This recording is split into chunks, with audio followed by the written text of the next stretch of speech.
Halo, Assalamualaikum warahmatullahi wabarakatuh. Perkenalkan, nama saya Hanida Mayanti dengan NIM 220602355. Di sini saya akan menjelaskan tentang sistem pendidikan yang ada di negara Rusia. Langsung saja yuk, kita ke profilnya teman-teman. Yang pertama di sini saya akan menjelaskan tentang profil negara Rusia ya teman-teman. Rusia dengan nama resminya yaitu Federasi Rusia adalah sebuah negara yang sangat luas dan memiliki sejarah panjang serta kaya. Negara ini membentang di dua benua yaitu Eropa dan Asia yang menjadikannya negara dengan wilayah terluas di dunia.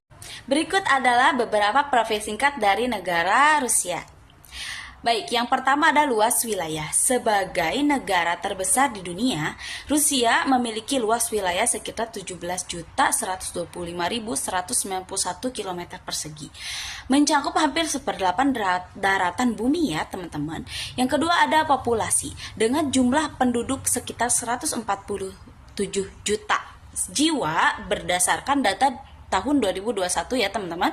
Rusia menempati peringkat ke-9 sebagai negara dengan populasi terbanyak di dunia. Yang ketiga, ibu kota. Ibu kota negara Rusia yaitu Moskow merupakan pusat politik, ekonomi dan budaya negara Rusia ini. Yang keempat ada sistem pemerintahan. Rusia menganut sistem semi-presidensial dengan bentuk republik konstitusional. Bahasa resmi negara Rusia menggunakan bahasa resmi negaranya sendiri. Kemudian ada rubel adalah mata uang resmi Rusia. Iklim di Rusia sangatlah bervariasi teman-teman, mulai dari iklim kontinental di bagian tengah hingga iklim arktik di bagian utara.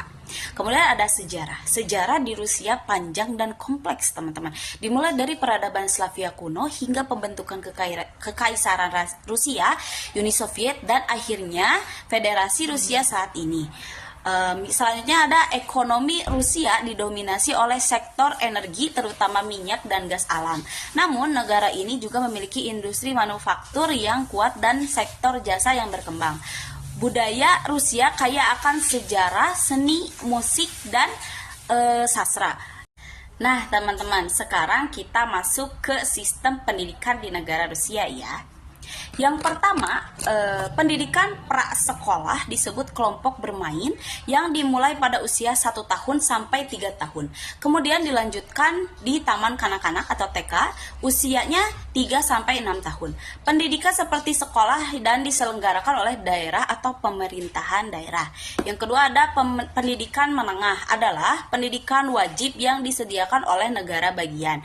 Pendidikan dasar berlangsung selama 9 tahun dan terdiri dari 2 tahap teman-teman. Sekolah dasar 4 tahun, sekolah dasar 5 tahun, dan sekolah menengah utama. Yang ketiga, setelah menyelesaikan pendidikan menengah dan kejuruan, dan setelah menyelesaikan dasar-dasar, siswa memiliki 2 pilihan teman-teman. Apakah Anda ingin melanjutkan pendidikan menengah atau pelatihan kejuruan yang telah Anda selesaikan? Pendidikan menengah mengharuskan siswa menyelesaikan pelatihan selama 2 tahun untuk mendapatkan sertifikat. Mahasiswa dengan ijazah yang diperoleh kemudian diperbolehkan mendaftar di universitas tersebut.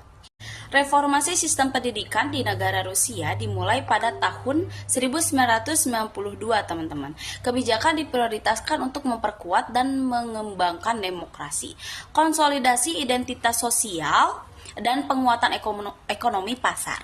Dalam Undang-Undang Pendidikan Rusia ada 6 prinsip kebijakan negara mengenai pendidikan, yaitu pendidikan bercirikan kemanusiaan dan nilai-nilai umum kemanusiaan, kesatuan budaya dan fasilitas pendidikan dalam federasi, akses pendidikan bagi seluruh rakyat, pendidikan bebas dari pengaruh agama atau crunch free pada lembaga-lembaga pendidikan negara, kebebasan dan pluralisme dan otonomi lembaga-lembaga pendidikan.